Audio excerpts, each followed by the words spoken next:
इस दुनिया के सभी जीवों में इंसान ने सबसे ज्यादा तरक्की की है। इसकी सबसे बड़ी वजह यह है कि हमने एक साथ मिलकर रहना सीखा है। इंसान ने एकजुट होकर रहने के लिए समाज का निर्माण किया और उसकी नींव बने हमारे रिश्ते। जी हां, जरूरत में एक दूसरे के काम आना, सुख दुख बांटना और रिश्ते निभाना, यह सदियों से चला आ रहा है। लेकिन क्या होता है जब कोई रिश्तों का नाजायज फायदा उठाने लगे या फिर जबरदस्ती किसी के साथ रिश्ता जोड़ने की कोशिश करे? जब कोई किसी को पाने की चाहत में पागलपन की सभी हदें पार कर देता है, तभी उसका विनाश होता है और साथ ही कहीं कुछ नए रिश्ते भी उजागर होते हैं। ऐसा ही कुछ होने वाला था राजदीप राय के परिवार के साथ। उनकी जिंदगी के सबसे खास दिन आज, जब उनकी बेटी शिप्रा की शादी है। शिप्रा दुल्हन के भेष में अप्सरा जैसी लग रही थी। उसे देखकर लगता है कि ऊपर वाले ने उसे फुर्सत से बनाया होगा। गोरा रंग, सुरमई आंखें, तराशा हुआ बदन, पलखाती कमर और कमर को छूते उसके लंबे सुनहरे बाल। शिप्रा की खूबसूरती देखकर कोई भी अपना होश खो बैठे। शहर की जानी मानी हस्ती की बेटी और बलवंत राय की पोती होने के नाते कोई भी शिप्रा से उलझने की हिम्मत नहीं करता था। आज उसकी शादी रायजादा फैमिली के इकलौते चिराग विहान से है। असल में शादी के जरिए दोनों परिवारों के बीच एक गहरा बिजनेस रिलेशन बनने वाला है। फैमिली फ्रेंड्स होने के नाते शिप्रा और विहान एक दूसरे को अच्छी तरह जानते तो हैं, लेकिन शादी जैसे बंधन में बंधने के लिए जिस प्यार की जरूरत होती है, वो इन दोनों के बीच है या नहीं, इसकी सुध लेने की शायद किसी ने जरूरत ही नहीं समझी। शिप्रा जैसी अप्सरा को पाकर विहान जरूर बेहद खुश होगा, लेकिन अगर कोई दुल्हन बनी शिप्रा को गौर से देखे तो उसके चेहरे पर मुस्कान तो थी, लेकिन उसकी आंखें खामोश नजर आती थीं। शिप्रा की तरह राजदीप राय की हवेली भी किसी दुल्हन की तरह जगमगा रही थी। बाहर महंगी चमचमाती गाड़ियां खड़ी थीं और शहर के जाने माने लोग हाथों में महंगे तोहफे लिए अंदर आते दिखाई दे रहे थे। शिप्रा का छोटा भाई राहुल मुख्य द्वार पर खड़ा आने वाले सभी मेहमानों पर इत्र छिड़ककर उनका स्वागत कर रहा था। दादा बलवंत राय गुलाबी साफा पहने डेकोरेशन और बाकी तैयारियों का मुआयना कर रहे थे। अरे भाई, बारात आने को है और अभी तक तुम लोगों का काम पूरा नहीं हुआ। कोई भी गड़बड़ हुई तो मैं सबके पैसे काटूंगा।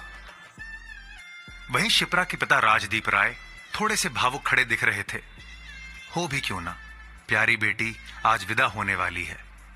वहीं घर के अंदर शिप्रा की मां पंडित जी द्वारा दी गई लिस्ट को चेक करते हुए सुनिश्चित कर रही थी कि पूजा का सारा सामान सही से व्यवस्थित है कि नहीं। जब वो तेज तेज चलते हुए पूजा की थाली ले जा रही थी तो बुआ से भिड़ते भिड़ते बची और राहत की सांस लेते हुए बोली, ओह, अब शगुन होते होते बचा। और फिर दोनों खिलखिला के हंस पड़ी।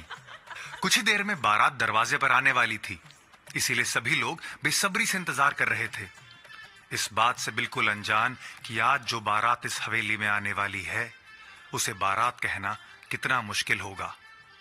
वहीं दूसरी तरफ बाजे गाजे के साथ धूम मचाती बारात आगे बढ़ रही थी। दूल्हा विहान घोड़े पर सवार था और रायजादा परिवार के सगी संबंधी और दोस्त बैंड की धुन पर नाच रहे थे। अभी बारात घर से कुछ ही दूर निकली थी कि तभी गाड़ियों का काफिला तेजी से बारात के सामने आकर रुका। काफिले के बीच एक काले रंग की बड़ी जीप खड़ी थी। तभी गाड़ी में सवार एक आदमी अपनी बंदूक से आसमानी फायर करता है। गोली की आवाज सुनकर बैंड बाजा सब बंद हो जाता है। इतने में बाकी गाड़ियों से बंदूक लिए कुछ लोग निकलते हैं और बारात को चारों तरफ से घेर लेते हैं। तभी सन्नाटे को चीरती एक गुस्से भरी रौबदार आवाज आती है, ये गोली किसने चलाई? मैंने बारात में बंदूक लाने के लिए मना किया था ना। इस पर विहान का एक दोस्त घबराते हुए बोला, अंकल, हमने कुछ नहीं किया, गोली वहां से चली है। कहते हुए उसने सामने की तरफ इशारा किया। ये क्या बदतमीजी है? कौन है जिसने धर्मवीर रायजादा की बेटे की बारात को रोकने की हिम्मत की है? कहते हुए धर्मवीर बारातियों में से बाहर आए तो गाड़ियों का काफिला और गनमैन देखकर उनके होश उड़ गए। अब उनके हलक से कोई आवाज नहीं निकली। वो तुरंत बड़ी गाड़ी के पास पहुंचे और झट से गाड़ी का दरवाजा खोला। इससे पहले कि मुख्तार भाई बाहर निकलते, धर्मवीर ने मुख्तार का हाथ पकड़कर चूमते हुए कहा, मेरे अहोभाग्य मुख्तार भाई कि आप मेरे बेटे को आशीर्वाद देने आ गए। मुख्तार अहमद, रौबीला चेहरा, आंखों में सुरमा, उनकी लंबी सफेद दाढ़ी सफेद कपड़ों के साथ और भी जच रही थी और पूरा बदन महंगे इत्र से महक रहा था। धर्मवीर के मुंह से अपना नाम सुनकर मुख्तार के चेहरे पर हल्की मुस्कान तैर गई। फिर उसने संजीदगी भरी निगाह से अपने सेवादार की तरफ देखा तो सेवादार ने झट से एक पीकदान मुख्तार के आगे बढ़ाया। मुख्तार पान थूक कर बोला, सुभान अल्लाह, तो तुम हमें जानते हो। कैसी बात कर रहे मुख्तार भाई, आपको कौन नहीं जानता? धर्मवीर ने दबी आवाज और चेहरे पर फिक्रमंद मुस्कान के साथ कहा, चलो बढ़िया है, फिर शायद खून बहाने की जरूरत नहीं पड़ेगी और तुम्हें आसानी से मेरी बात समझ आ जाएगी। कहते हुए मुख्तार हाथ में छड़ी लिए गाड़ी से बाहर निकला, लेकिन धर्मवीर को कुछ समझ नहीं आया। वो बोले, क्या कहना चाहते हैं भाई? आप हुक्म कीजिए, आपका हुक्म सर आंखों पर। जिसकी शादी है, कौन है वो तुम्हारा? मुख्तार ने घोड़े पर बैठे विहान पर नजर डालते हुए पूछा तो जवाब में धर्मवीर घबराते हुए बोले, वो मेरा बेटा है मुख्तार भाई। क्या हुआ, मेरे बेटे से कोई गलती हो गई क्या? अभी तक तो गलती नहीं हुई है, पर करने जा रहा है। क्या बात कर रहे हैं भाई? हम भूल कर भी आपके खिलाफ नहीं जा सकते। आप बताइए तो मैं गारंटी देता हूं, मेरा बेटा कभी आपके खिलाफ नहीं जाएगा। मुख्तार भाई कुछ पल धर्मवीर को देखता रहा, फिर बोला, तो ठीक है, जैसे आए थे वैसे ही यहां से वापस चले जाओ। मुख्तार भाई की ये बात सुनकर धर्मवीर रायजादा को झटका सा लगा। क्या बात कर रहे हो भाई? आज तो विहान की शादी है। वही तो नहीं करनी है, मुख्तार ने तिरछी मुस्कान के साथ कहा, जिसे देखकर धर्मवीर की घबराहट और बढ़ने लगी। वो लगभग रुआंसा होते हुए बोला, भाई अगर बिना शादी के बारात वापस गई तो परिवार की बड़ी बेइज्जती हो जाएगी। इस पर मुख्तार ने धर्मवीर के कंधे पर हाथ रखकर समझाते हुए कहा, बेइज्जती का गम बेटे की लाश को कंधा देने के गम से कम होता है बरखुरदार। ये सुनकर धर्मवीर के शरीर में झुरझुरी सी फैल गई। फिर भी उन्होंने बड़ी हिम्मत लगाकर पूछा, भाई क्या मैं जान सकता हूं कि आपको मेरे बेटे की शादी से ऐतराज क्यों है? वैसे तो मुख्तार जैसे डॉन को कोई सफाई देने की जरूरत नहीं थी, पर धर्मवीर ने अब तक उसकी सभी बातें मानी थीं, शायद इसीलिए वो बोला, अगर तुम जानना चाहते हो तो सुनो, ऐतराज तुम्हारे बेटे की शादी से नहीं, उस लड़की की शादी से है। उसका नाम शिप्रा है ना? जो भी लड़का उस घमंडी लड़की से शादी करेगा, मेरे हाथों उसकी मौत तय है। अब अगर तुम अपने बेटे का जनाजा देखना चाहते हो तो शौक से उसकी शादी शिप्रा से करवा सकते हो। इस पर धर्मवीर ने जिज्ञासु होकर पूछा, लेकिन भाई उस मासूम लड़की ने आखिर आपका क्या बिगाड़ा है? मासूम नहीं है वो, मुख्तार गुस्से में भड़क उठा। वो एक निहायती घमंडी और घटिया लड़की है। मुख्तार कुछ पल के लिए रुका और फिर आगे बोलना शुरू किया, अब बताओ, एक खूबसूरत नौजवान लड़का है जो एक लड़की से बेइंतहा मोहब्बत करता है, दीवानगी की हद तक उसे चाहता है, उसके लिए मरने मारने को तक आमादा है, लेकिन सितम जरीफी तो देखिए, गुरूर में चूर उस लड़की को उसकी मोहब्बत ही नहीं दिखती। फिर मुख्तार व्यंग्यात्मक हंसी हंसते हुए बोला, जवानी का जोश, वो नौजवान दोस्तों के बहकावे में आकर उस लड़की के साथ एक छोटी सी शरारत कर बैठा। गुरूर में चूर उस लड़की ने बेचारे को सबके सामने तमाचा जड़ दिया। एक छोटा सा मजाक उस बदजात से बर्दाश्त न हुआ। कहते हुए मुख्तार का गुस्सा फूट पड़ा। उस लड़की की इतनी औकात कि किसी मर्द को सरे बाजार थप्पड़ मार दे। औरत चाहे खूबसूरती में किसी हूर की जैसे ही क्यों ना हो, पर उसकी जगह मर्द की जूती के नीचे होती है। मुख्तार की इस घटिया सोच और ऊंची आवाज के चलते एक खुशनुमा माहौल में शमशानी सन्नाटा छा गया। धर्मवीर रायजादा अपने मेहमानों के सामने शर्मिंदा हो गए। कुछ पल के लिए किसी को कुछ समझ में नहीं आया कि बात कहां से शुरू हुई थी और कहां पहुंच गई। धर्मवीर माहौल को बदलने के लिए बात बदलने की कोशिश करते हैं, लेकिन उससे पहले ही मुख्तार बोल पड़ा। मेरे भाई को वो लड़की बेहद पसंद है। यह सोचकर मैंने उसके यहां शादी का प्रपोजल भी भेजा, पर एक गुंडे के घर अपनी पोती की शादी कराना उन्हें नागवार है। ऐसा कहकर उसके दादा ने शादी से इनकार कर दिया। मुख्तार की बात सुनकर धर्मवीर रायजादा को लगा कि उसे बात पहले क्यों नहीं पता चली। अगर उसे पहले से पता होता कि शिप्रा का पंगा मुख्तार भाई से चल रहा है तो वो कभी शादी के लिए तैयार नहीं होते। ऐसा लग रहा था कि किसी ने मुख्तार भाई के दर्द भरे तार छेड़ दिए हों।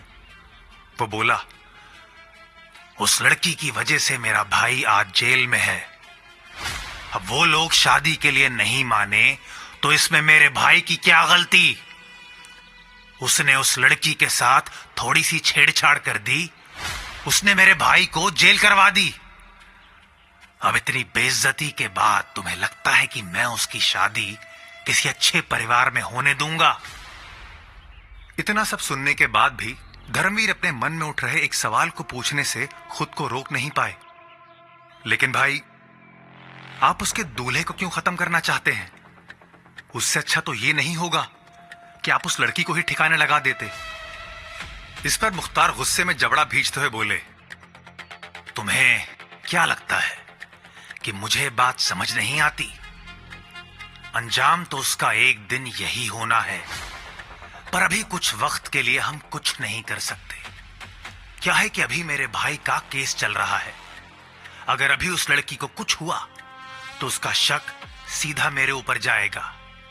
मैं खामखा कानून को अपने ऊपर फंदा कसने का मौका नहीं देना चाहता। यह समझ लो कि कोई उड़ता हुआ तीर भी अगर उसकी तरफ आता है तो उसे मैं अपने ऊपर ले लूंगा, पर उसे खरोच तक नहीं आने दूंगा। लेकिन हां, जो उसका रकीब बनकर आएगा उसको छोड़ूंगा भी नहीं। घोड़े पर सवार विहान, जो अब तक सारी बातें सुन रहा था, अब उससे रहा नहीं गया। पापा, मैं गुंडे के डर से शिप्रा से शादी करने का फैसला नहीं बदल सकता। मैं शिप्रा से ही शादी करूंगा। कहते हुए वो घोड़े से उतरकर सामने आया ही था कि तभी एक जोरदार थप्पड़ की आवाज गूंजी। विहान को थप्पड़ मारने वाला कोई और नहीं, धर्मवीर रायजादा खुद थे। जब उन्होंने देखा कि विहान कुछ ज्यादा ही बोल गया है तो उसकी जान बचाने के लिए उन्होंने खुद विहान को थप्पड़ जड़ दिया और फिर मुख्तार को सफाई देते हुए बोले, भाई, मेरा बेटा भी नासमझ है, इसे अच्छे बुरे का ज्ञान नहीं है। इसकी तरफ से मैं माफी मांगता हूं। इस पर मुख्तार ठंडे लहजे में बोला, कोई बात नहीं सेठ, जवानी का जोश अच्छे भले आदमी को दीवाना बना देता है। तुम शरीफ आदमी हो इसलिए छोड़ रहा हूं। अब चलो, निकलो यहां से। अभी मुझे एक दूसरा लड़का ढूंढकर उस लड़की की शादी भी तो करानी है। ये सुनकर धर्मवीर रायजादा हैरान रह गए और उन्होंने अपनी हैरानी मुख्तार के आगे जाहिर भी कर दी। भाई, मैं कुछ समझा नहीं। आपने तो कहा था कि जिससे भी उसकी शादी होगी उसे आप मौत के घाट उतार देंगे, पर अभी आप कह रहे हैं कि उसकी शादी करानी है। मुख्तार के चेहरे पर कुटिल मुस्कान फैल गई। वो बोला, मेरे कहने का मतलब यह था कि मैं किसी इज्जतदार फैमिली में उसकी शादी नहीं होने दूंगा। बड़ा गुरूर है ना उसे अपने हुस्न पर, तो अब मैं जिससे उसकी शादी करवाऊंगा उससे उस लड़की का घमंड भी टूटेगा और एक गुंडे के साथ रिश्ता ना करवाने वाले उसके दादा की भी अक्ल ठिकाने आ जाएगी। कहते हुए मुख्तार की नजर एक जगह ठहर गई और अचानक ही उसके चेहरे पर एक कुटिल मुस्कान तैर गई। ए कल्ला! मुख्तार ने जोर से आवाज लगाई तो कल्ला मुख्तार के सामने आकर बोला, जी भाई, क्या हुक्म है? और फिर मुख्तार ने कल्ला को कुछ इशारा किया। फिर मुख्तार ने धर्मवीर की ओर देखे बिना कहा, तुम्हारा बैंड बाजा और बारात में लेकर जाऊंगा, और अगर तुम्हारे कुछ रिश्तेदार अच्छी दावत खाना चाहते हैं तो वो भी आ सकते हैं। रात की खामोशी के बीच मुख्तार की भयानक हंसी गूंज उठी। तो क्या होगा आगे? आखिर क्या चल रहा है मुख्तार के दिमाग में? क्या होगा जब बारात का इंतजार कर रहे शिप्रा के परिवार तक ये खबर पहुंचेगी? और आखिर दुल्हन बनी शिप्रा की आंखों में उदासी क्यों थी? इस दिलचस्प कहानी का मजा लेने के लिए सुनते रहिए beggar husband, only on pocket FM.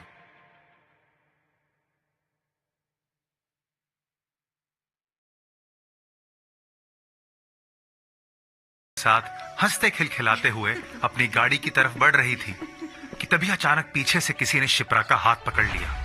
इससे पहले कि शिप्रा कुछ समझ पाती, उस आदमी ने शिप्रा को बाजू से पकड़कर अपनी ओर खींच लिया। शिप्रा हैरान रह गई। हाउ डेयर यू, शिप्रा ने गुस्से में कहा, लेकिन उस आदमी को इससे कोई फर्क नहीं पड़ा।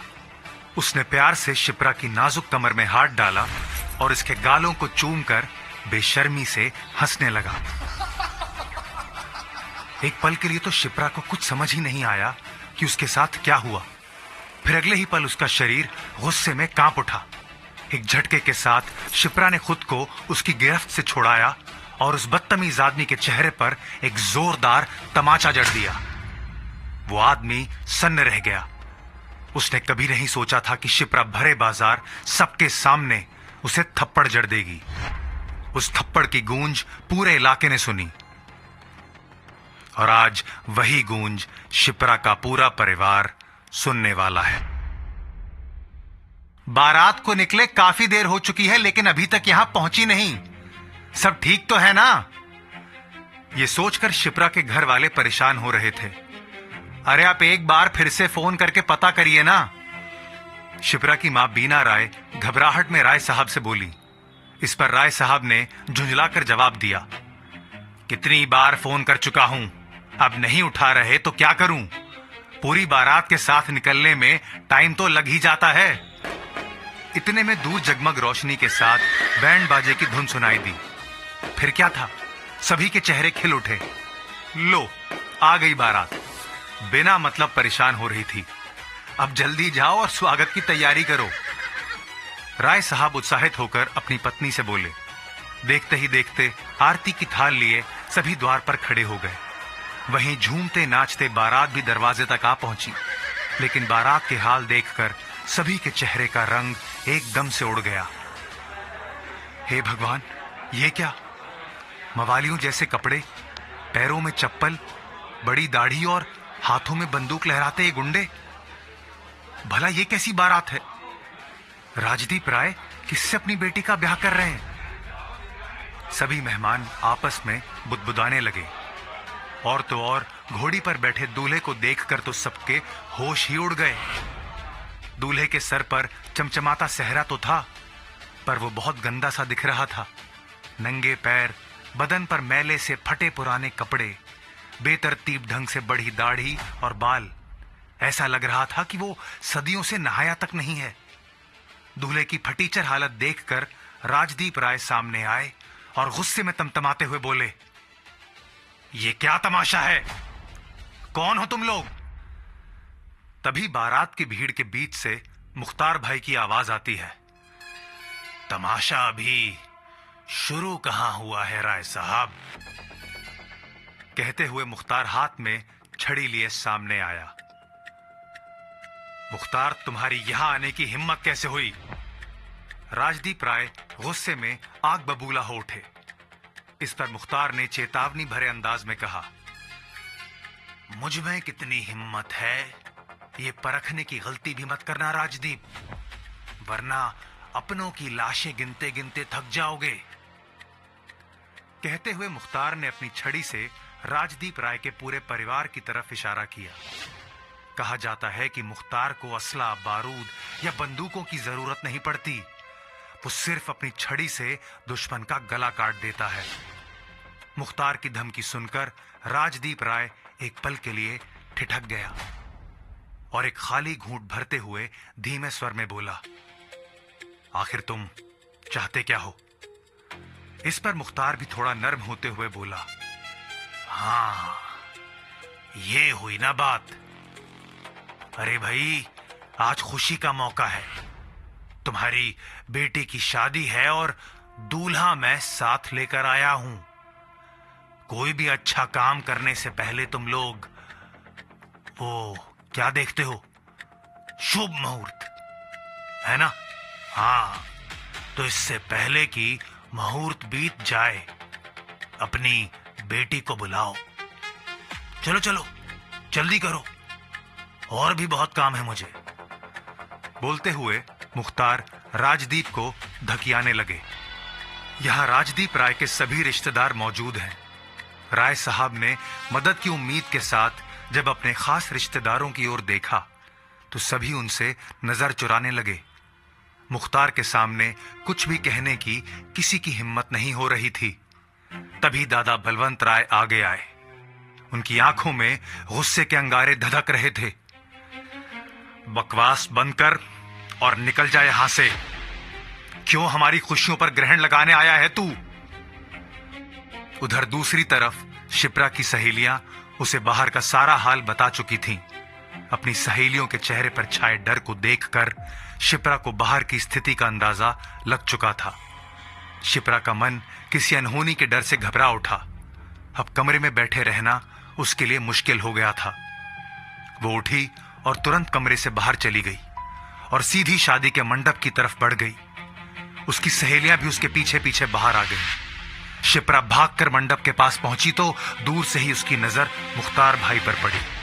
शिप्रा को उसके पिता की आवाज सुनाई दी, देखो मुख्तार, बात को ज्यादा बढ़ाने की जरूरत नहीं है। हमें किसी तरह का कोई बखेड़ा नहीं चाहिए।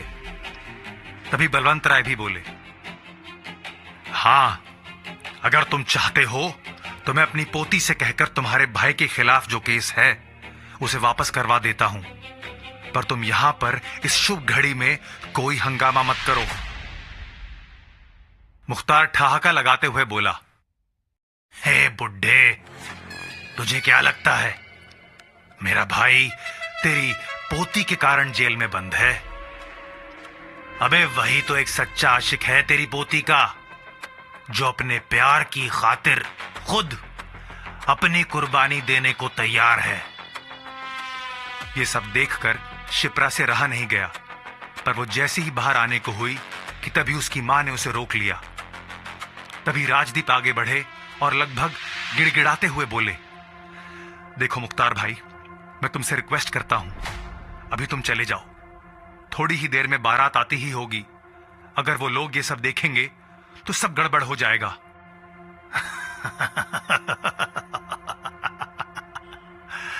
कैसी बारात? अरे जो बारात लेकर आ रहे थे वो तो खुद बाराती बने हुए हैं। मुख्तार के इतना बोलते ही कल्ला धर्मवीर और विहान को धकेल कर सामने ले आया। उन दोनों को सामने देखकर राजदीप और बलवंत की आंखें फटी की फटी रह गईं। मजबूर धर्मवीर और विहान लाचारी और शर्म के मारे राजदीप और बलवंत से नजर भी नहीं मिला पा रहे थे। मुख्तार उनका मजाक उड़ाते हुए बोला, ये दोनों बाप बेटे तो बारात लाने से मुकर गए थे। फिर मैंने सोचा, भाई किसी की इज्जत ऐसे नीलाम नहीं होनी चाहिए। फिर आनन फानन में जो लड़का मिला मैं ले आया। देख ले बुड्ढे, तेरी पोती से शादी करने के लिए ये लड़का मिला है। पसंद तो है ना तुझे? मेरे घर रिश्ता जोड़ने से तेरी इज्जत घट रही थी ना। अब ये देख, ये भिखारी दूल्हा तेरी इज्जत में 4 चांद लगाएगा। बलवंत राय और राजदीप मुख्तार की बात सुनकर खून का घूंट पीकर रह गए। ये सब देखकर शिप्रा से रहा नहीं गया। वो गुस्से में चिल्लाते हुए बाहर निकली, जिसकी खुद की कोई इज्जत ना हो वो किसी और की इज्जत का मोल क्या जाने। माशाअल्लाह, ये लो, लड़की भी आ गई। कल्ला, फेरों की तैयारी कर। मुख्तार उत्तेजित होकर बोला। तभी राजदीप शिप्रा को खींचकर अंदर ले जाते हुए बोला, पागल हो गई हो क्या? चलो अंदर। लेकिन शिप्रा रुकती नहीं है। वो गुस्से में लाल हो चुकी थी। भाई के जेल जाने के बाद भी तुम नहीं सुधरे? तुम्हें भी अपने भाई के पास जाना है क्या?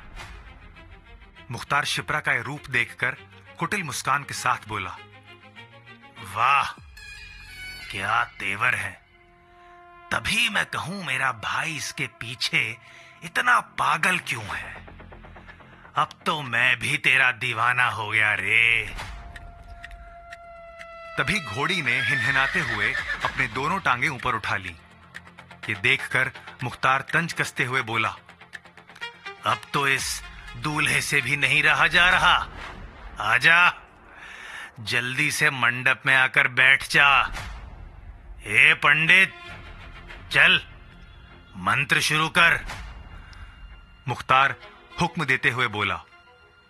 इतने में शिप्रा ने मुख्तार को आगाह करते हुए कहा, मुख्तार, अपनी सलामती चाहते हो तो अभी के अभी यहां से चले जाओ, नहीं तो मैं पुलिस को बुलाऊंगी। तुम्हारी दिक्कत क्या है? सीधा पुलिस की धमकी देने लगती हो। तुम्हारे अपने बस में कुछ है भी या नहीं? मुख्तार दांत पीसते हुए बोला। इतने में बीना राय मुख्तार के सामने आकर रोते गिड़गिड़ाते हुए बोली, मुख्तार भाई, मेरी बेटी को माफ कर दो। उससे गलती हो गई जो वो आपके भाई के खिलाफ गई। इस पर मुख्तार हंसी उड़ाते हुए बोला, अबे क्या नौटंकी चल रही है? राय खानदान में कोई मर्द नहीं बचा जो औरतों को आगे करके अपनी बात रख रहे हो। राजदीप उम्मीद भरी नजरों से वहां मौजूद लोगों की ओर देखने लगे कि शायद कोई उनकी मदद को आगे आएगा, लेकिन कोई फायदा नहीं हुआ। धर्मवीर और विहान तो पहले ही मुख्तार के सामने सरेंडर कर चुके थे। वहां मौजूद मेहमानों की आंखों में उनके लिए हमदर्दी तो थी, पर किसी में इतना साहस नहीं था कि वो मुख्तार के सामने राजदीप जी के साथ खड़ा हो पाए। कोई रास्ता ना पाकर राजदीप राय ने आखिरकार पुलिस को फोन लगा ही दिया। घंटी बजती रही, लेकिन पुलिस स्टेशन में किसी ने फोन नहीं उठाया। राजदीप बार बार कोशिश करते रहे, लेकिन हर बार उनकी कोशिश बेकार साबित हुई। तभी अचानक मुख्तार हंसने लगा। उसके साथ उसके आदमी भी ठहाका लगाकर हंसने लगे। मैं बदमाशी के धंधे में तब से हूं जब मेरे दूध के दांत भी नहीं टूटे थे। सब बंदोबस्त करके आया हूं। अब हाथ पैर मारने से कोई फायदा नहीं। अपनी लाडली से कहो शांति से मंडप में बैठ जाए। मुख्तार राजदीप को समझाते हुए बोला। शिप्रा के तेवर में अभी भी कोई बदलाव नहीं आया था। मर जाऊंगी पर गुंडे के आगे नहीं झुकूंगी। बंद कर अपनी किटर पिटर। बड़ी जल्दी है तुझे मरने की। तेरी ये ख्वाहिश भी पूरी करूंगा, पर शादी के बाद। एक अल्लाह। मुख्तार का इशारा मिलते ही कल्ला शिप्रा को मंडप पर ले जाने के लिए उसकी तरफ बढ़ने लगा। मुख्तार पंडित को हुक्म देते हुए बोला, पंडित, तेरे मंत्र रुके तो तेरी सांसें भी रुक जाएंगी। क्या समझा? डर के मारे पंडित ने झटपट मंत्र पढ़ना शुरू कर दिए। वहीं जैसे ही कल्ला आगे बढ़कर शिप्रा का हाथ पकड़ने वाला था कि तभी उसके चेहरे पर एक जोरदार मुक्का पड़ा। कल्ला ने पलट कर देखा तो शिप्रा का छोटा भाई राहुल गुस्से में मुट्ठी बांधे खड़ा था। कल्ला ने पूरी ताकत के साथ राहुल की छाती पर एक लात मारी, जिससे राहुल दूर मुख्तार के पैरों के पास आ गिरा।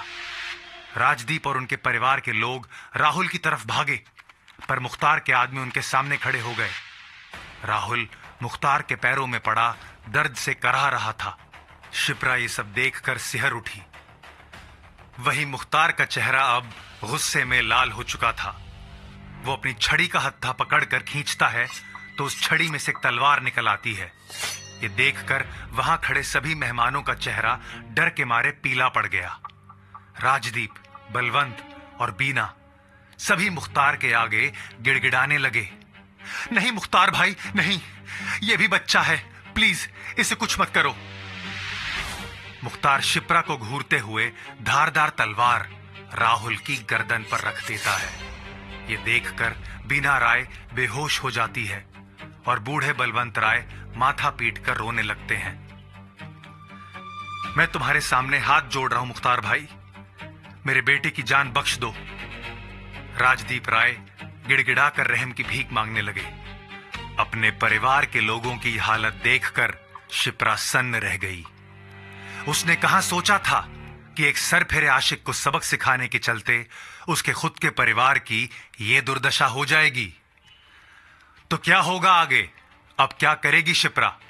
क्या मुख्तार राहुल को मार डालेगा या करेगा कोई सौदा राय परिवार के साथ? क्या मुख्तार अपने इरादों में कामयाब हो पाएगा या कोई मसीहा, कोई हीरो निकालेगा राय परिवार को इस दलदल से? जानने के लिए सुनते रहिए beggar husband, only on pocket FM.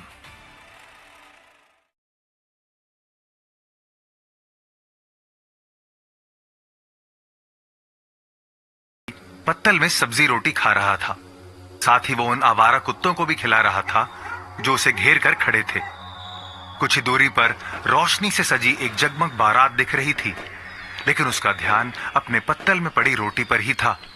तभी कल्ला उसके पास आया और रौबीले अंदाज में हुक्म देते हुए बोला, सुन ओ भिखारी, चल, तुझे हमारे बॉस बुला रहे हैं। भिखारी ने कल्ला को एक नजर देखा और फिर वापस खाने लगा। ये भिखारी कम और पागल ज्यादा लग रहा है, उठाओ इसे।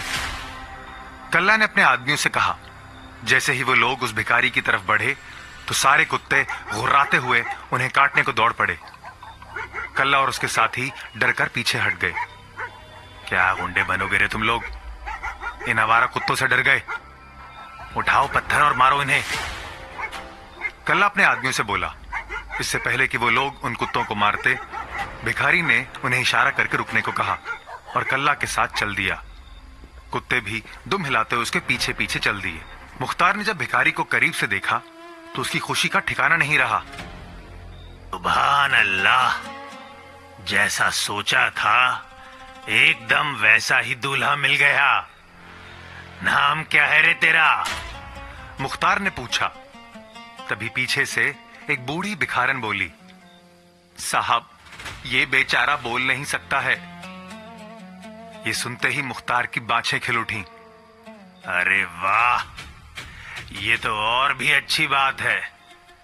तुम इसे जानती हो क्या?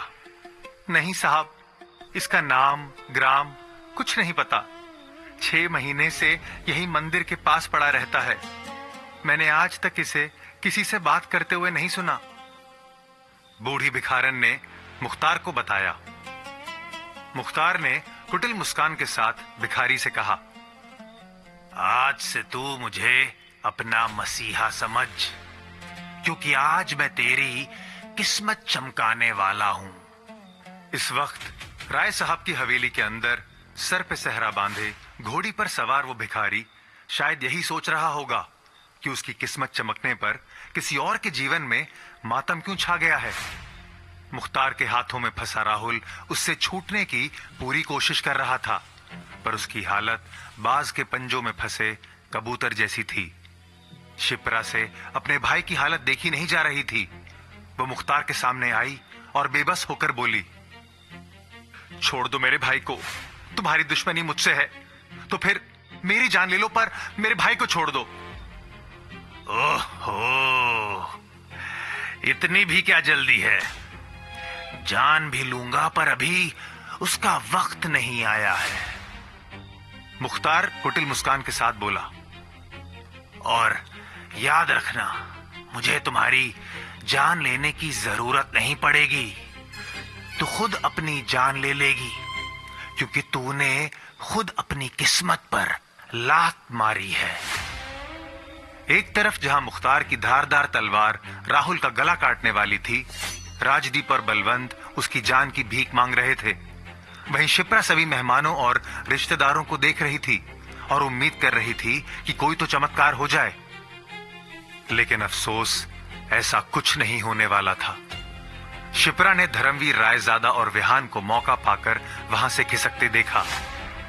वहीं जब मुख्तार ने राहुल के गले पर अपनी तलवार की नोक से थोड़ा जोर डाला तो राहुल के गले से हल्का सा खून निकल आया। शिप्रा जोर से चिल्लाई, रुको, मैं तैयार हूं, मेरे भाई को छोड़ दो, मैं तैयार हूं, तुम जो बोलोगे वो मैं करूंगी। शिप्रा अपने परिवार की अब और दुर्दशा नहीं देख सकती थी। वो भागकर राहुल के पास गई और उसे गले लगाकर रोने लगी।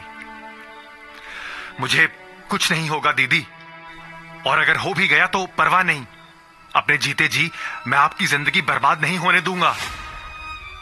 राहुल शिप्रा से बोला। जान खतरे में होने पर भी उसने हिम्मत नहीं हारी थी। ये देखकर मुख्तार ताली पीटते हुए बोला, क्या बात है, भाई बहन का प्यार देखकर मेरी आंखों में आंसू आ गए। बहन भाई की खातिर अपनी जिंदगी बर्बाद करने को तैयार है और भाई अपनी जान कुर्बान करने को आमादा है। राजदीप राय को अफसोस हो रहा था कि उसने शादी से पहले पुलिस प्रोटेक्शन क्यों नहीं लिया। शायद तब मुख्तार इतनी हिम्मत नहीं करता। शिप्रा और राजदीप मुख्तार की इस खोखली धमकी को समझ नहीं पाए कि मुख्तार इतनी भरी महफिल में सबके सामने उसके भाई की जान नहीं ले सकता। मुख्तार कितना भी बड़ा डॉन सही, पर वो किसी को इस तरह सरेआम जान से मारकर अपने खिलाफ इतना बड़ा सबूत नहीं छोड़ सकता था जो कल को उसके लिए मुसीबत बन जाए। दरअसल मुख्तार के भाई के केस के दौरान कोर्ट ने ऑर्डर दिया था कि मुख्तार कभी भी शिप्रा की फैमिली के नजदीक नहीं जाएगा और ना ही उन्हें डराने धमकाने की कोशिश करेगा। पुलिस को तो मुख्तार कंट्रोल कर सकता है, लेकिन कोर्ट से पंगा लेना उसके लिए भी ठीक नहीं होगा। आज शिप्रा की शादी एक ऊंचे खानदान में होते देख मुख्तार से रहा नहीं गया, इसलिए वो जोखिम उठाकर आ गया। कहते हैं जब समय खराब होता है तो अच्छे खासे इंसान के दिमाग पर पत्थर पड़ जाता है, पर एक गुंडे का क्या भरोसा। पुलिस, मुकदमा और जेल से तो इनका अटूट नाता है। मुख्तार के आगे घुटने टेकने का शायद ये भी एक कारण रहा होगा। खैर, मुख्तार जो चाह रहा था वो उसे मिल गया। शिप्रा के हामी भरते ही मुख्तार अपनी तलवार वापस छड़ी में डालते हुए बोला, चलो अच्छा हुआ जो मान गई, वरना खामखा इस बच्चे की जान चली जाती। फिर उसने अपने आदमियों को आदेश दिया, तुम लोगों ने सुना नहीं, लड़की मान गई है, दूल्हे को घोड़ी से नीचे उतारो और दूल्हा दुल्हन दोनों को मंडप पर ले जाओ। सभी मेहमान घबराए नहीं, हाँ बस शादी का लुत्फ उठाइए। मेरे आदमी आप लोगों की दिल खोल कर खातिरदारी करेंगे। आप सभी खुशकिस्मत हैं जो इस ऐतिहासिक दिन के गवाह बनने जा रहे हैं। फिर मुख्तार बैंड वालों की ओर मुड़कर बोला, तुम लोगों को अलग से बोलना पड़ेगा क्या, बजाओ। मुख्तार की हरकतें देखकर राजदीप, बलवंत राय और वहां उपस्थित सभी मेहमानों का खून खौल रहा था, लेकिन सब बस मन ही मन मुख्तार को सिर्फ बद्दुआ ही दे सकते थे, कुछ कर नहीं सकते थे। क्या करें, बदमाशी और गुंडई अक्सर शराफत पर हावी हो जाती है। ऐसा लग रहा था मानो किसी आतंकवादी ने पूरी शादी को हाईजैक कर रखा हो। अपनी मर्जी से कोई उठ बैठ भी नहीं सकता था। शिप्रा और राजदीप बेहोश हो चुकी बीना जी को होश में लाने की कोशिश कर रहे थे कि तभी उनकी नौकरानी बोली, सुबह से इन्होंने कुछ नहीं खाया है, अपनी बीपी की दवा भी नहीं ली है। क्यों? राजदीप ने पूछा तो नौकरानी ने बताया, कह रही थी कि बेटी के कन्यादान के बाद ही कुछ खाएंगी। ये सुनकर शिप्रा की आंखों में आंसू छलक गए और वो बिलक बिलक कर रोने लगी। राजदीप ने आवाज लगाई, अरे कोई डॉक्टर को बुलाओ जल्दी।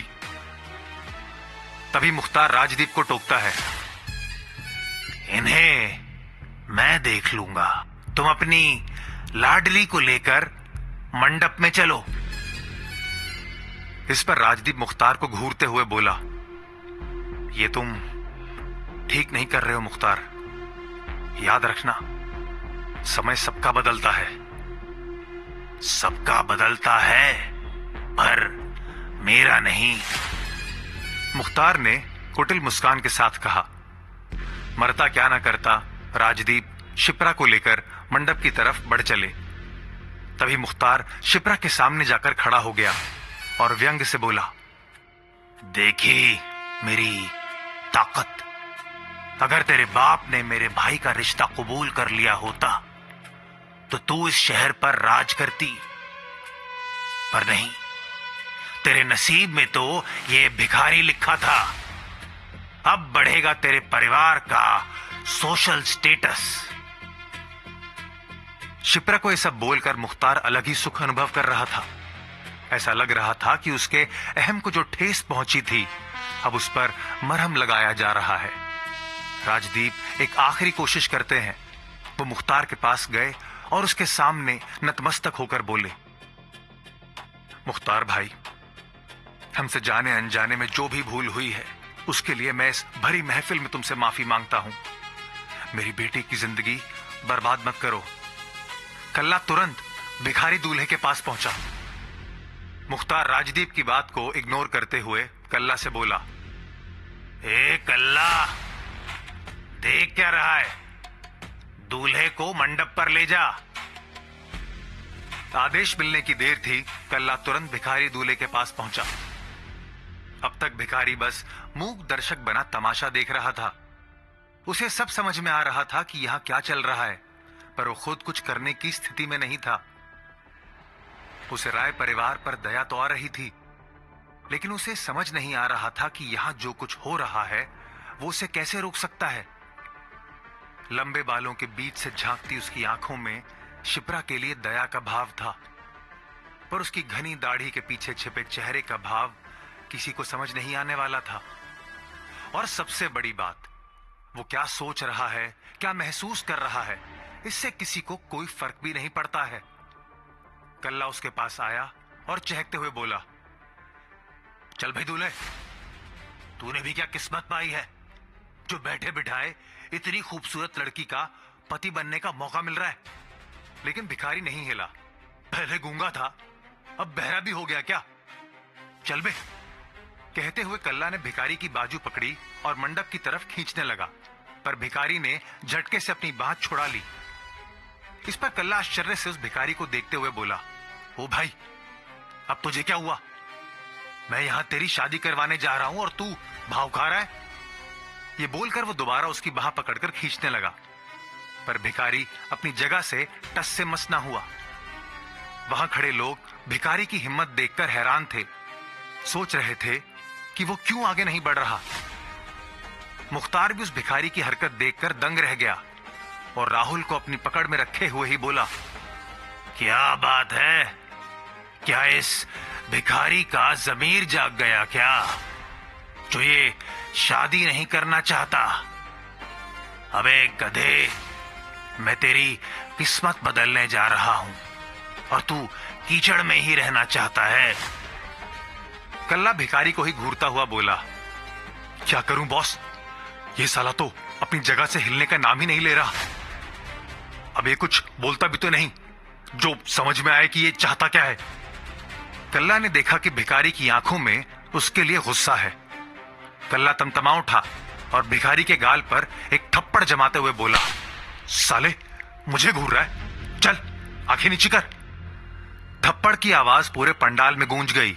सब हैरानी से भिखारी की तरफ देख रहे थे। शिप्रा भी उसे देखने लगी। वो भिखारी की मनोदशा समझ रही थी कि शायद वो किसी की मजबूरी का फायदा नहीं उठाना चाह रहा, इसीलिए वो आगे नहीं बढ़ रहा। शिप्रा को भिखारी पर दया आने लगी। कद काठी से जवान ही जान पड़ रहा था। उसने देखा कि कल्ला के थप्पड़ से उसके गाल के कोर से खून आने लगा था, पर उसके मुंह से एक आह भी नहीं निकली। कल्ला भिखारी को धमकाते हुए बोला, चलेगा या अभी और मार खानी है? लेकिन फिर भी भिखारी टस से मस नहीं हुआ। कल्ला के दो चेले भी उसके पास आकर उसे मंडप की तरफ खींचने लगे, लेकिन कोई फायदा नहीं हुआ। भिखारी हिलने का नाम ही नहीं ले रहा था। यह देखकर कल्ला को और गुस्सा आ गया। उसने भिखारी के गाल पर 2-3 थप्पड़ रसीद कर दिए। वहां मौजूद सभी लोग हैरान थे। एक तरफ जहां लोग मुख्तार के डर से चू भी नहीं कर पा रहे थे, वहीं इस भिखारी पर मुख्तार के गुंडों का थोड़ा सा भी खौफ नहीं था। बलवंत राय की आंखों में भी उस भिखारी के लिए सम्मान का भाव उमड़ आया। वो उनका अपना ना होकर भी उनके परिवार के दर्द को समझ रहा था। इस ड्रामे को देख रहे मुख्तार का भी गुस्सा बढ़ने लगा था।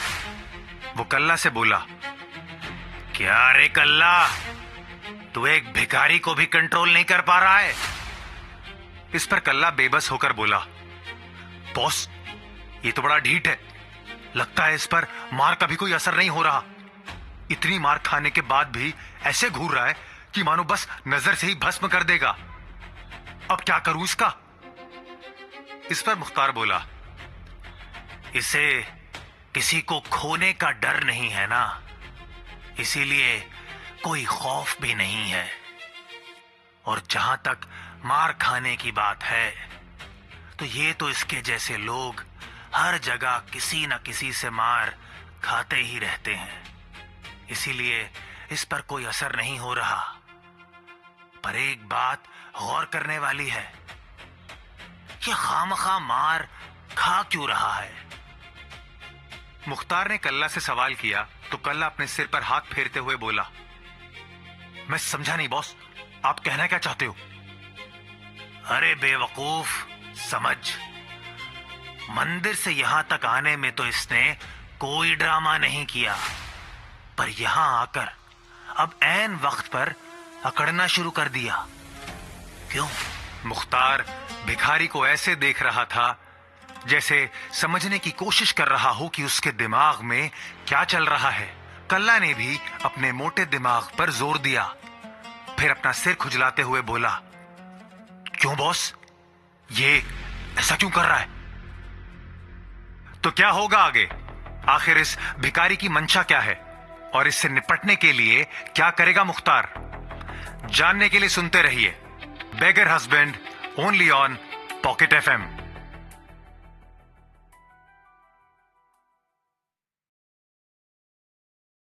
कि मंदिर से यहां तक आने में तो भिखारी ने कोई ड्रामा नहीं किया, फिर यहां आकर अब क्यों कर रहा है? ये ऐसा क्यों कर रहा है बॉस?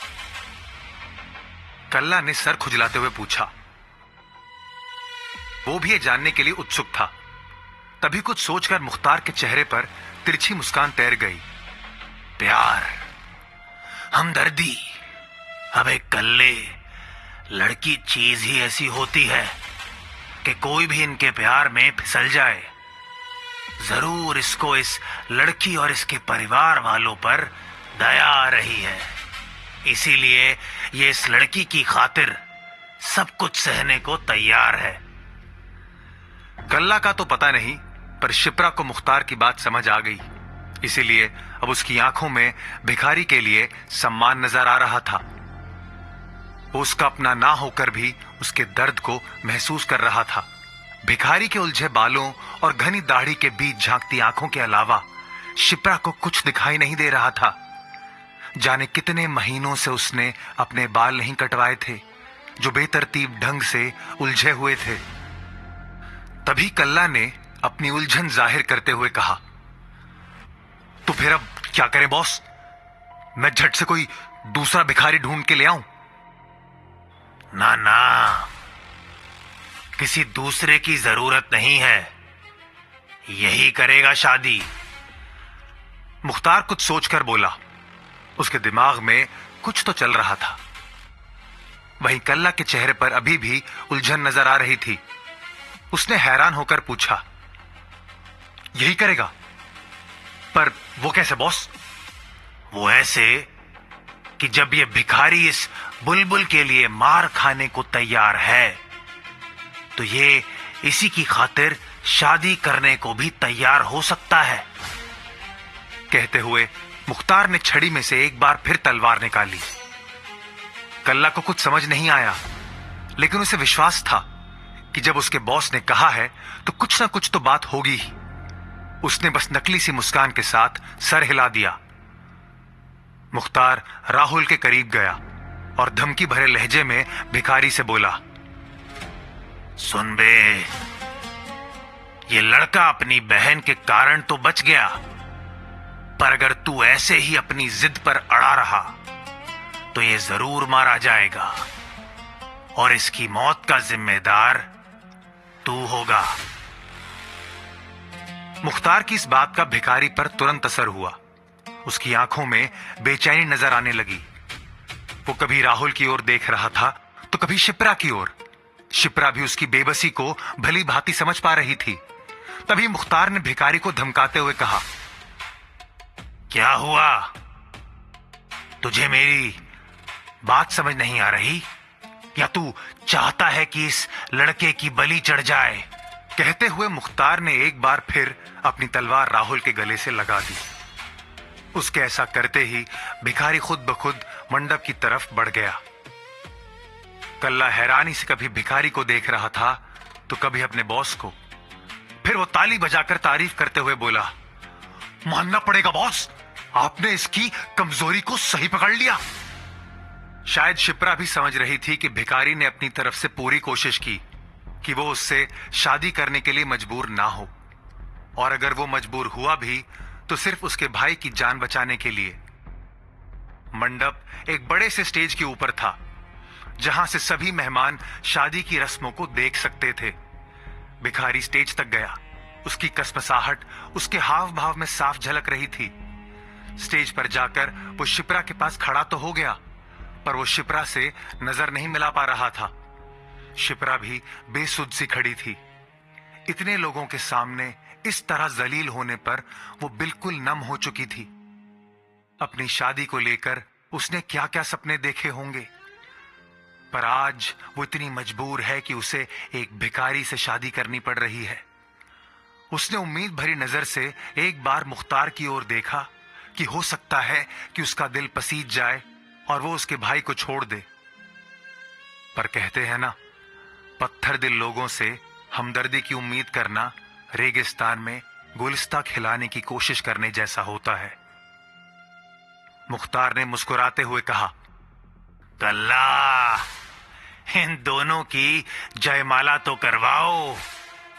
मुख्तार के इतना कहते ही कल्ला तुरंत 2 मालाएं लेकर स्टेज पर पहुंच गया और फिर पंडित की ओर देखकर बोला, आओ पंडित जी, कुछ मंत्र मंत्र तो पढ़ो।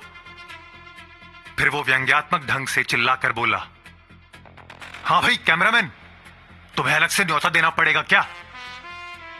इस तरह कल्ला ने सब कुछ सेट कर दिया। शिप्रा की रही सही उम्मीद भी खत्म होती जा रही थी। तभी कल्ला ने मंच के पास खड़ी एक लड़की को वर वधू को माला देने का इशारा किया और अगले ही पल उस लड़की ने माला लेकर शिप्रा के हाथ में थमा दी, जैसे उसे डर हो कि अगर उसने जरा भी देर की तो कहीं कल्ला उसकी शादी भी किसी भिखारी से ना करवा दे। जब उस लड़की ने वरमाला भिखारी के हाथ में देनी चाही तो उसने माला नहीं पकड़ी। कल्ला ने जब यह देखा तो वो झुंझला उठा और बोला, अरे यार बॉस, इसने फिर अपना ड्रामा शुरू कर दिया, हमें फिर से इसकी लगाम कसनी पड़ेगी। फिर कल्ला ने धमकी भरे लहजे में भिखारी से कहा, ओ नवाब साहब, हमारे पास इतना टाइम नहीं है कि मैं तुझे मनाने में ही सारा वक्त गंवा दूं। तभी मुख्तार ने फिर से तलवार का नुकीला हिस्सा राहुल के गले से लगा दिया और दांत पीसते हुए बोला, अब मैं धमकी नहीं दूंगा। अब अगर तूने जरा भी ना नुकर की तो मैं इसकी गर्दन काट डालूंगा और इसकी मौत का जिम्मेदार तू होगा। भिखारी ने एक नजर राहुल पर डाली, जिसकी आंखों में मौत की परछाई साफ नजर आ रही थी। राजदीप और बलवंत राय भी एक तरफ खड़े होकर बेबसी के साथ ये सब होते हुए देख रहे थे। अब तक होश में आ चुकी बीना जी ने भी जब अपने बेटे के गले से लगी तलवार देखी तो उन्हें लगा मानो उनका सीना फटने वाला है। अब उनसे सब और बर्दाश्त नहीं हुआ। वो तेजी से भागकर स्टेज पर पहुंची और कल्ला के हाथ से वरमाला लेकर भिखारी को देते हुए उससे विनती करते हुए बोली, ये लोग जैसा कहते हैं वैसा करते रहो बेटा, प्लीज, मैं अपने बेटे को मरते हुए नहीं देख सकती। भिखारी बीना जी की बेबसी को महसूस कर सकता था। वो ममता और आंसुओं से भरी उनकी आंखों को देखता रहा और अगले ही पल उसने भाव शून्यता के साथ बीना जी के हाथ से वरमाला ले ली। कल्ला ने जब ये सब देखा तो वो बोले बिना रह न सका। क्या बात है, मुझे नहीं पता था ये इतना आसान होगा बॉस। बीना जी शिप्रा के पास गई और उसके कंधे पर हाथ रखकर आगे बढ़ने का इशारा किया। शिप्रा ने एक नजर अपनी मां को देखा, फिर अपने कदम सामने खड़े भिखारी की तरफ बढ़ा दिए। इस समय उसे अपना एक एक कदम बहुत भारी लग रहा था। शिप्रा ने एक नजर भिखारी की तरफ देखा जो उससे नजर भी नहीं मिला रहा था। एक बार को तो शिप्रा की हिम्मत ही जवाब दे गई। उसका मन किया कि वो माला फेंके और भागकर यहां से कहीं दूर चली जाए, पर अगले ही पल उसकी आंखों के सामने उसके भाई का चेहरा आ गया, जिसकी गर्दन पर मुख्तार की तलवार अब भी रखी हुई थी। फिर क्या था, उसने देर नहीं लगाई, अपनी आंखें बंद की और वरमाला सामने खड़े गंदे भिखारी के गले में डाल दी। ये देखकर कल्ला ने जोर से ताली बजाई। उसके साथ आए पंटर भी ताली बजाने लगे, पर भिखारी जस का तस खड़ा रहा। उसने माला डालने का कोई प्रयास नहीं किया। कल्ला को आखिरकार बोलना ही पड़ा, ओ भाई, अब तुम किस बात का इंतजार कर रहे हो? बीना जी ने भी आंखों ही आंखों में भिखारी से रिक्वेस्ट की। जब कोई और रास्ता नहीं बचा तो भिखारी ने भी शिप्रा के गले में वरमाला डाल दी। शिप्रा की आंखें अब भी बंद थीं। उसके दर्द को वो भिखारी भली भांति महसूस कर सकता था।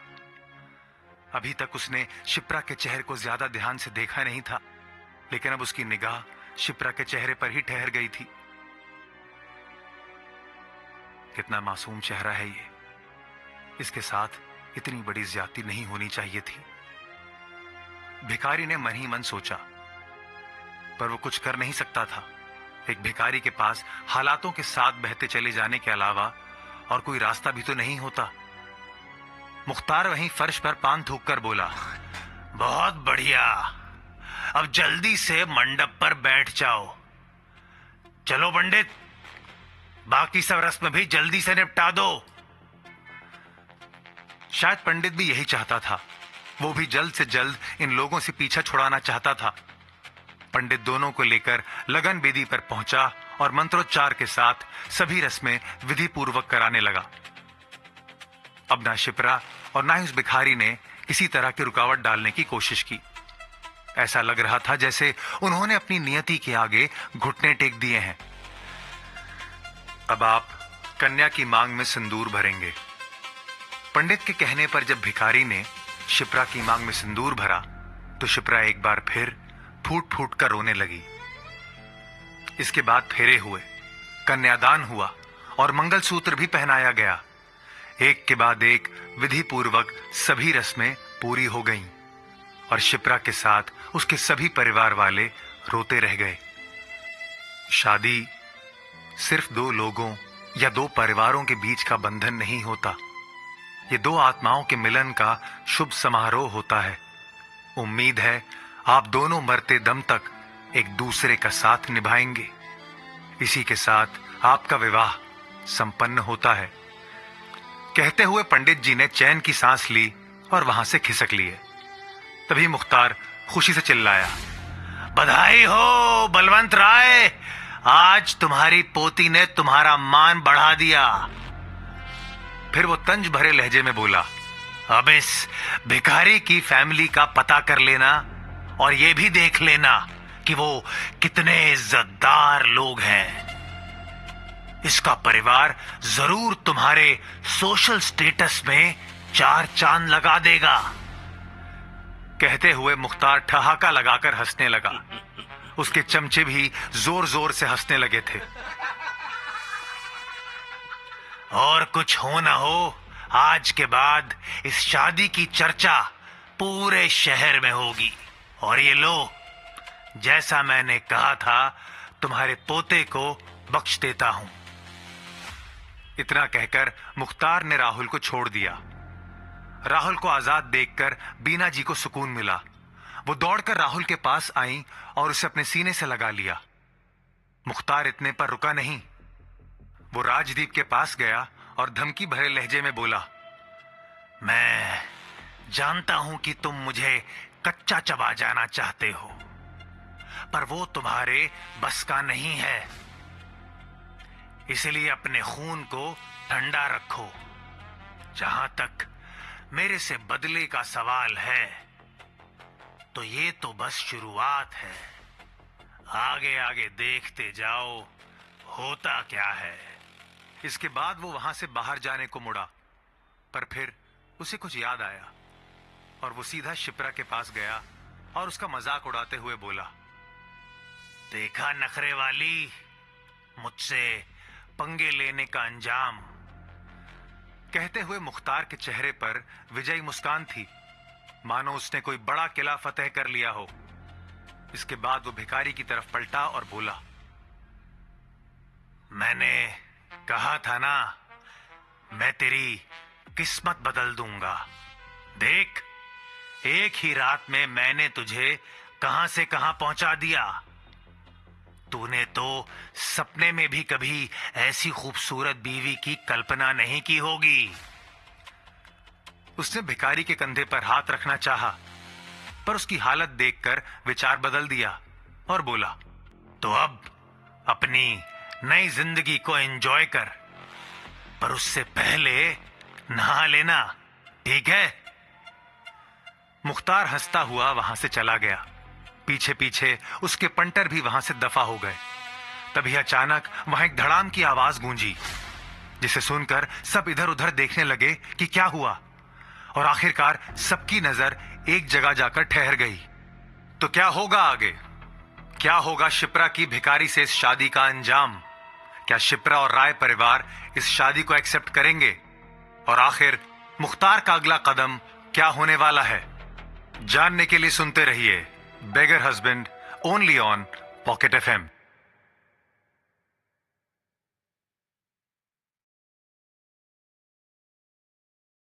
खेल दिखा दे, राजा को रंक और रंक को राजा बना दे।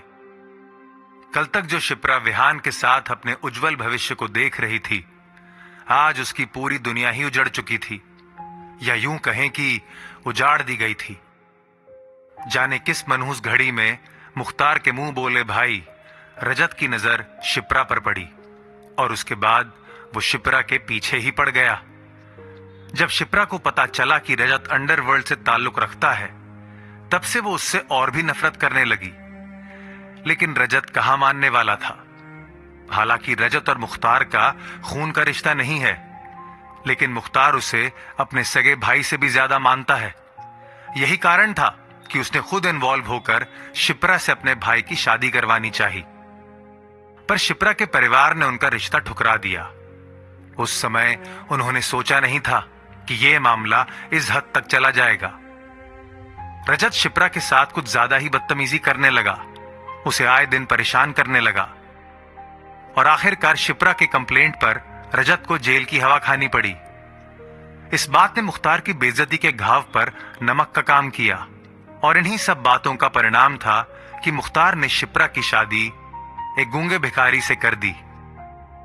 खैर, जैसे ही मुख्तार अपनी गैंग के साथ वहां से निकला, तो शिप्रा अपनी जगह पर ही बेहोश होकर गिर पड़ी। बीना जी भागकर शिप्रा के पास पहुंची। अरे कोई देखो जरा, क्या हुआ है मेरी बच्ची को? शिप्रा के चारों तरफ लोग जमा हो गए। तभी एक डॉक्टर ने शिप्रा की जांच की और फिर बीना जी से बोले, घबराने की जरूरत नहीं है, ज्यादा स्ट्रेस के कारण ये बेहोश हो गई है। इनके साथ जो गुजरा है इट्स मेंटली टैक्सिंग।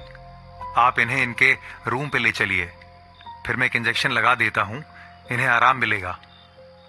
ये सुनकर बीना जी ने राहत की सांस ली और बोली, कोई इसे उठाकर इसके कमरे में पहुंचा दो।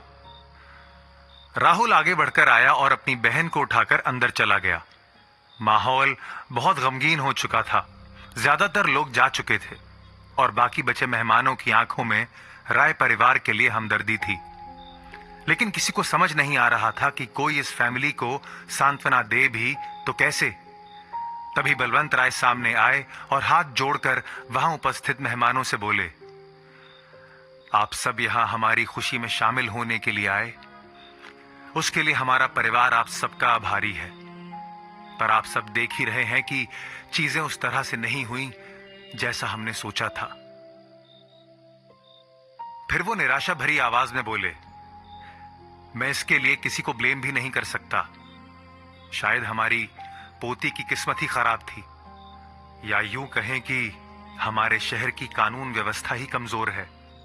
जो एक अपराधी यूं सरेआम किसी की दुनिया उजाड़ देता है और कोई कुछ नहीं कर पाता। कहते हुए वो एक पल के लिए शांत हो गए और फिर हाथ जोड़कर थके हुए लहजे में बोले, अभी मेरा परिवार जिस सदमे में है, उस स्थिति में हम आपके लिए कुछ नहीं कर पाएंगे। हमें कुछ वक्त चाहिए होगा। आने के लिए धन्यवाद। इतना कहकर बलवंत राय मुड़े और वहां से निकलकर हवेली के अंदर चले गए।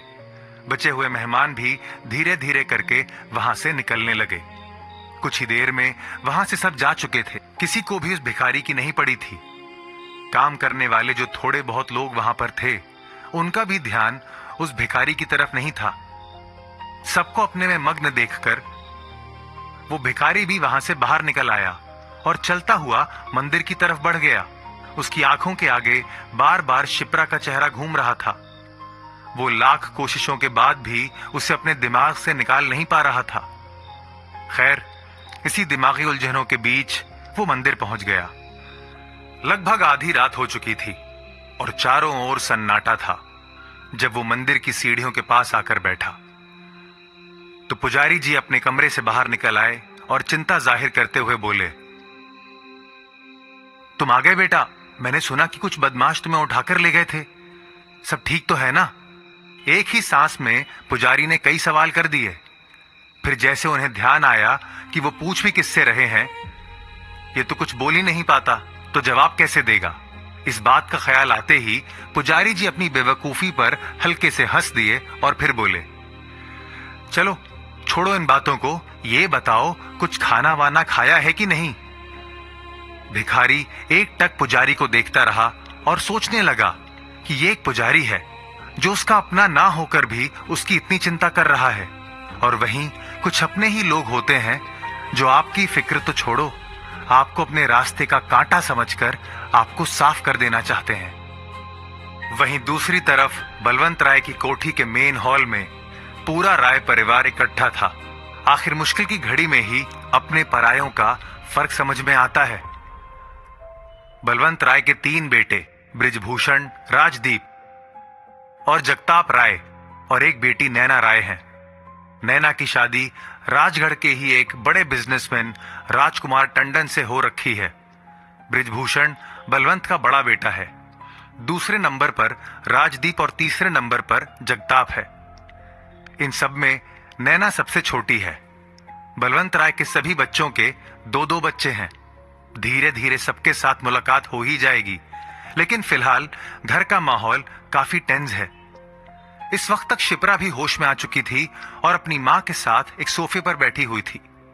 इन सब के बीच बलवंत राय अकेले एक सोफे पर बैठे थे। हेड ऑफ द फैमिली होने के कारण सबकी नजर उन पर ही थी। आखिरकार खामोशी को तोड़ते हुए बलवंत राय गंभीर स्वर में बोले, आप सभी जानते हैं कि हम सब यहां क्यों इकट्ठा हुए हैं। आज हमारे परिवार के साथ जो हुआ है, अब उससे कैसे निपटा जाए। इतना बोलकर बलवंत राय सबकी ओर देखने लगे। तभी कोई और कुछ कहता, उससे पहले बड़े बेटे बृजभूषण की पत्नी सरला आरोप लगाते हुए बोल पड़ी, माफ कीजिए पिताजी, लेकिन आज जो कुछ हुआ उसकी जिम्मेदार खुद शिप्रा है। किसी को उम्मीद नहीं थी कि ऐसी स्थिति में भी सरला शिप्रा पर ही इल्जाम लगा देगी। बृजभूषण को भी सरला का यूं सबके सामने शिप्रा पर दोषारोपण करना ठीक नहीं लगा। घर की बड़ी बहू है, पर सरला अक्सर वक्त की नजाकत को भांप नहीं पाती। तभी अचानक बृजभूषण ने सरला को डांटते हुए कहा, चुप रहो, तुम्हें जरा भी अंदाजा है कि कब कहां क्या बोलना चाहिए। इस पर सरला अपने बचाव में बोली, मैंने क्या गलत कहा? आज जो भी हुआ वो सब शिप्रा की गलती के कारण ही तो हुआ है। मुझे तो डर है कि इसकी गलती का खामियाजा हमारे बच्चों को भी ना भुगतना पड़े। सरला रुकने का नाम नहीं ले रही थी। बृजभूषण को डर था कि कहीं बाबूजी बुरा ना मान जाएं, इसीलिए बृजभूषण ने सख्त लहजे में कहा, तुम अपनी जुबान बंद रखोगी? मेरी जुबान तो आप बंद करवा देंगे, पर इससे सच बदल नहीं जाएगा। सरला ने जैसे तैसे कसम ही खा रखी थी कि आज वो चुप नहीं बैठेगी। हॉल में उपस्थित परिवार के और भी कई लोग थे जिनके विचार सरला जैसे ही थे, पर सरेआम वो अपने विचार व्यक्त करने की हिम्मत नहीं कर सकते थे। इसलिए सरला ने जो कहा था उससे वो मन ही मन खुश थे। बलवंत राय एक टक सरला को ही देख रहे थे। बाबूजी के कारण सरला थोड़ी हिचकिचाई, लेकिन वो खुश थी कि उसने अपने मन की बात कह दी। तभी बलवंत राय ने रौबदार आवाज में पूछा, तुम्हें और भी जहर उगलना है बहू? सरला को उम्मीद नहीं थी कि बलवंत राय उसकी बातों को ऐसे लेंगे। तभी बृजभूषण बोल पड़े, इसकी तरफ से मैं माफी मांगता हूं पिताजी, ये थोड़ी नादान है। क्यों? क्या ये 12 साल की बच्ची है? और इसके लिए तुम्हें माफी मांगने की कोई जरूरत नहीं है।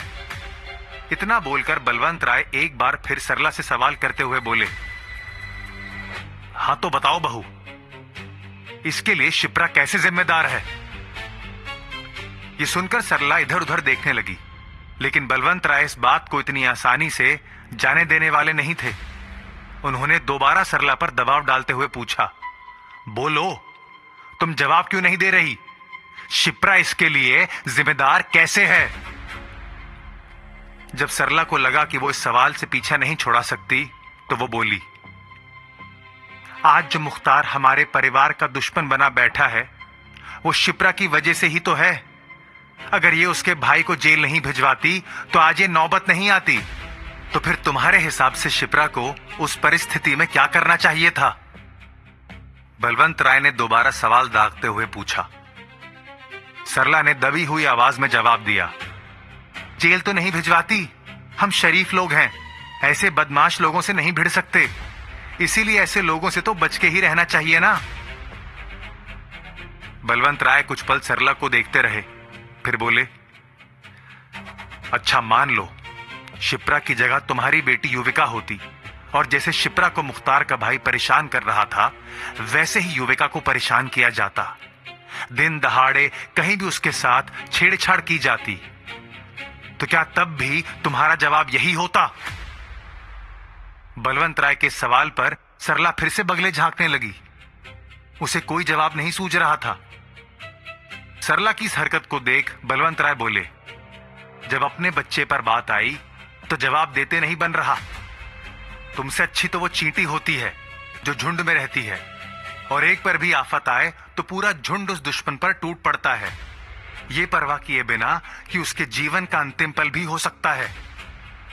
इतना बोलकर बलवंत राय चुप हो गए और घर वालों की प्रतिक्रिया देखने लगे। किसी को उम्मीद नहीं थी कि बलवंत राय सरला के लिए इतने कड़े शब्दों का प्रयोग करेंगे। वहां उपस्थित किसी के मन में शिप्रा के खिलाफ कुछ चल भी रहा था, तो अब वो बाहर नहीं आने वाला था। तभी बलवंत राय ने गंभीरता से बोलना शुरू किया। यहां सबको एक साथ इकट्ठा करने का कारण यह था कि हम किसी एक निष्कर्ष पर पहुंचे कि ये परिवार एकजुट होकर बाहर के दुश्मन से कैसे निपटे। पर यहां तो लग रहा है कि सबके आपस में ही इतने क्लेश हैं कि इन्हें किसी बाहर के दुश्मन की जरूरत ही नहीं है। इतना कहकर बलवंत राय कुछ पल रुके, एक नजर सबको देखा और फिर बोले, परिवार का मतलब होता है कि आपके आपस में कितने ही मतभेद क्यों ना हो, पर जब किसी बाहर के दुश्मन से लड़ने की बात आती है तो उस समय अपने सारे मतभेद भुलाकर एक होकर उस दुश्मन से लड़ना चाहिए। पर क्या हमारा परिवार ऐसा कर पाएगा? मुझे तो नहीं लगता। इतना कहकर वो अपनी जगह से उठ खड़े हुए और झुंझलाकर बोले, अरे जिस वक्त एक दूसरे का सहारा बनना चाहिए, उस वक्त एक दूसरे पर दोषारोपण करने में लग गए। इस चिंता में लग गए कि इसके कारण मुझे कोई नुकसान ना हो जाए। तुम सबको क्या लगता है मैं तुम सबके मन की बातें नहीं जानता? पर मैंने सोचा था कि शायद इस मुश्किल वक्त में एक परिवार की तरह इससे निपटने का प्रयास करेंगे। अब उनकी आवाज पहले से भी दृढ़ हो गई। वो बोले, सब अपने बेस्ट सोर्स का इस्तेमाल करेंगे, तो हो सकता है कि इस मुसीबत से निपटने का कोई बेहतर रास्ता नजर आए। पर लगता है मैंने ही तुम सबको लेकर गलत सोच पाल रखी थी। बाबूजी की इस भारी भरकम स्पीच के बाद पूरे हॉल में सन्नाटा छा गया, ऐसा कि अगर सुई भी गिरे तो उसकी भी खनक साफ सुनाई दे जाए। तभी बलवंत राय अपना फैसला सुनाते हुए बोले, अब मेरी बात ध्यान से सुनो सब लोग। जिसको भी लगता है कि इस मुसीबत से निपटने में कोई रोल प्ले कर सकता है या अपनी पॉजिटिव राय दे सकता है, वो ही यहां रुके, बाकी सब यहां से जा सकते हैं। ये सुनकर किसी ने भी वहां से हिलने का प्रयास नहीं किया, सभी अपनी जगह पर बैठे रहे। यहां मंदिर में पुजारी ने भिखारी को खाना खिला दिया था। उसके बाद पुजारी दयालु लेकिन थके हुए लहजे में बोला, ठीक है, अब जाकर सो जाओ, रात बहुत हो गई है। पर भिखारी अपनी जगह पर ही खड़ा रहा। यह देखकर पुजारी ने जिज्ञासु होकर पूछा, क्या हुआ, कुछ कहना है क्या? तभी अचानक भिखारी की दृढ़ और स्पष्ट आवाज सुनाई दी, बाबा मुझे आपका फोन चाहिए, मुझे एक कॉल करनी है। पहली बार पुजारी ने भिखारी की आवाज सुनी थी। वो आश्चर्य से उसको देखता रह गया। वो हैरान होकर बोला, तुम बोल सकते हो? पुजारी के आश्चर्य का ठिकाना नहीं था। उन्हें विश्वास नहीं हो रहा था कि जो बंदा 6 महीने से कुछ भी बोला नहीं था, आज अचानक वो बोलने कैसे लगा। तो क्या होगा आगे? क्या है इस भिखारी का सच? और आखिर क्या फैसला लेगा राय परिवार? जानने के लिए सुनते रहिए beggar husband, only on pocket FM।